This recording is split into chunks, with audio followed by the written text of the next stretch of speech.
En Grande-Bretagne, le ministre en charge du Brexit jette l'éponge. David Davis démissionne 2 jours après l'annonce de la première ministre Theresa May qui souhaite le maintien d'une relation commerciale étroite avec l'Union après le Brexit. En France, Gérald Darmanin, ministre de l'Action et des Comptes publics, est attendu ce matin à Calais et Dunkerque avec le président des Hauts-de-France, Xavier Bertrand. Il doit faire le point sur les dispositifs qui seront mis en place en vue de la sortie du Royaume-Uni. Très concrètement, Olivier Samin, il va falloir revoir une bonne partie des aménagements.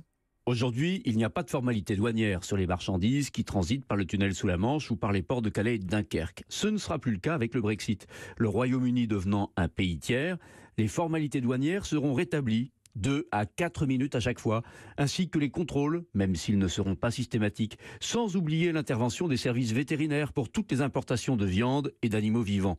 La conséquence, on la devine, de longues files d'attente pour les milliers de camions qui traverseront la Manche dans les 2 sens, avec la nécessité d'aménager de vastes parkings, des entrepôts frigorifiques, mais aussi, c'est tout bête, un élargissement des chaussées pour permettre de faire passer 2 files là où aujourd'hui une seule suffit. La première pour les transports intracommunautaires, la deuxième pour le Royaume-Uni. Et ce n'est pas tout.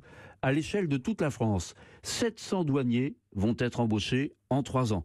C'est clairement une course contre la montre qui est lancée, avec l'espoir que la période transitoire de 18 mois réclamée par les Anglais voit bien le jour, car sinon, tout devra être prêt le 30 mars prochain. Olivier Samin.